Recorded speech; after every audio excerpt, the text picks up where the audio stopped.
Hello everyone, my name is Aisha Yesufu and I'm going to be doing series of videos called Love and Money Talk. And I decided to do this because growing up as a girl, I was brought up to believe that I have to be a passive player in terms of money and love.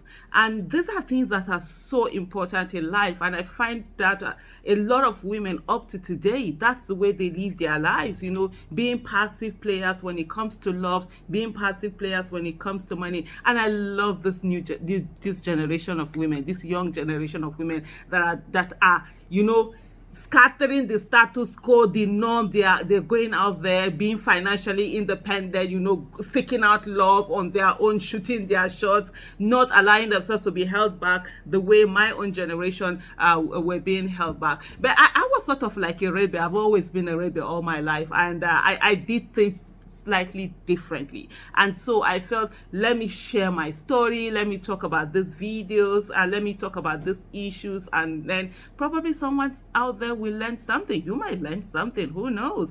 Life is all about learning, and so don't be bothered about the videos are not edited and all of that. I've been procrastinating for so long. Okay, I need to do this, but I don't know how to do editing. Oh, blah blah blah and all of that. I'm like, it's the message that matters.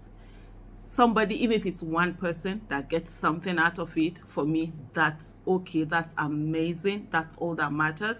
I remember in my own time, I had to read lots of books. I have to learn from other people's experiences. I have to see what people were doing. And by the way, experience is the best teacher, but nobody ever said that you have to experience it to learn from it. You can do other people's experience, OPE, and it's always amazing and fantastic. And so just to give you a bit of background of what I'll be doing with this love and money talk, I'll be talking about love, I'll be talking about money, and then financial independence. I love financial independence. Look, if you're not the one signing the checks, it's not your money. I always say to people, your husband's money is not your money. Your partner's money is not your money. Your spouse's money is not your money. Until you are the one signing the check, you control everything. That's when it's yours. And it's very important for everyone to work towards financial independence. So I will do it between series of like financial literacy. Not that I'm not a financial expert, I'm not a love expert, but just sharing my own experiences, what I've done, and then what I've read, and how I've been able to use this knowledge to get to a place where, thank God, a bit of financial independence, thank God, love. And when you're talking, people say that, oh, what if something happens? I'm like, look, anything that will happen, let it happen. Yesterday died last night. Tomorrow never comes.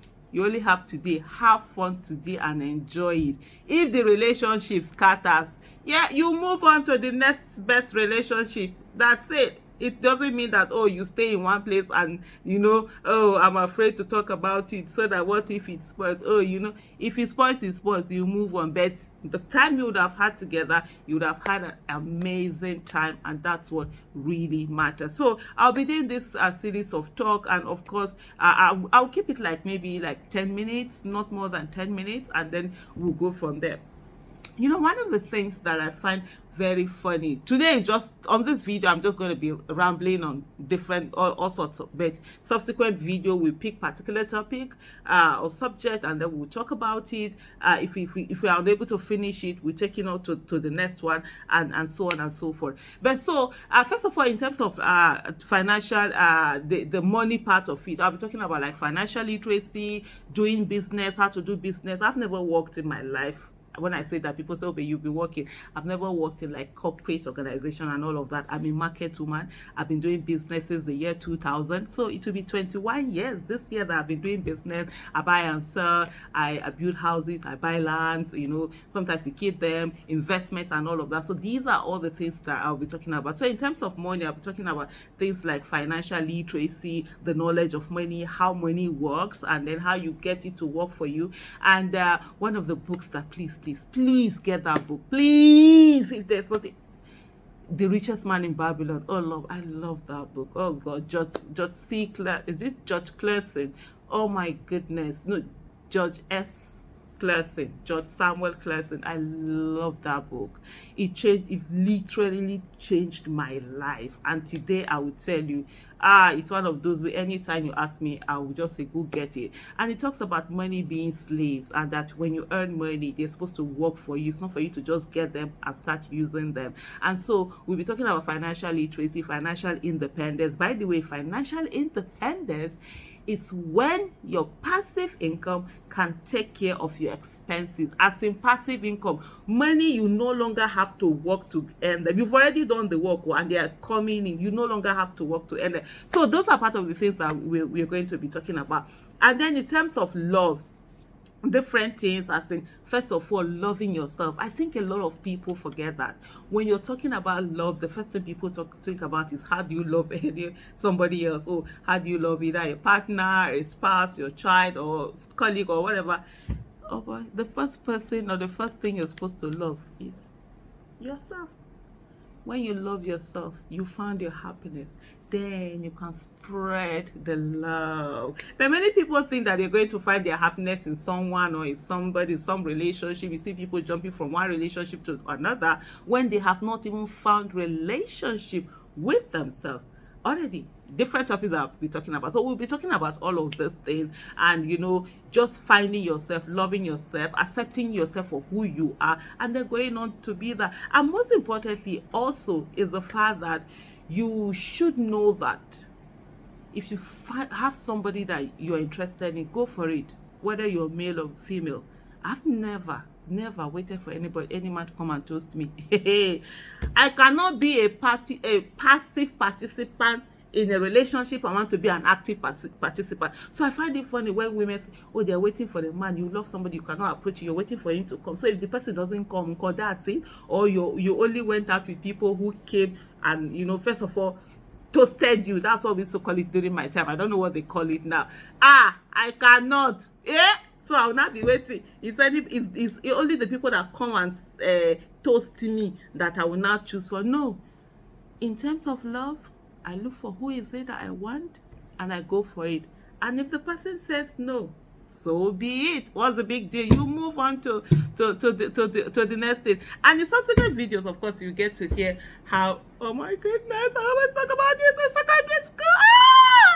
How I got the biggest, most embarrassing no of my life. And I'm a crazy person, really. When people say I'm crazy, I do say to them, I absolutely agree to the fact that I'm crazy, because I can't just understand how I went from there and I still continued.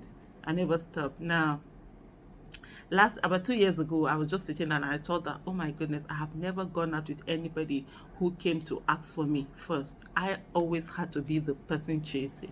I'm a chaser. So I'll look for you and tell you I love you. So the worst case, what are you going to say? You say, oh, I don't love you. Does that change my skin color?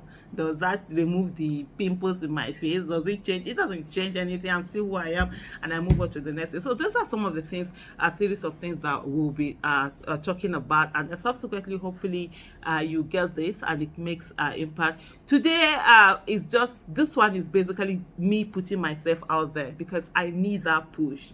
Otherwise, I've been procrastinating for too long that I need to do this, start this series, and I've not started it. And I know I'll just keep talking about it year in, year out. So now that I've put this out, whether I like it or not, I'll be committed to it. And so I'll be putting out videos twice weekly.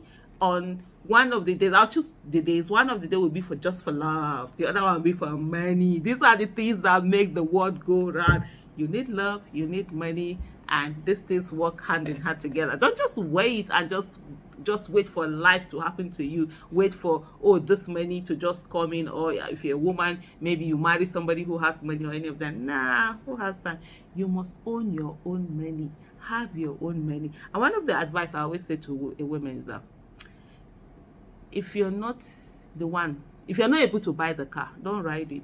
Make yourself so uncomfortable. Go out there, get your financial independence. It's very, very important. You need to be able to have control over every aspect of your life. Most importantly, the financial aspect, which a lot of people neglect. And so the series, Love and Money,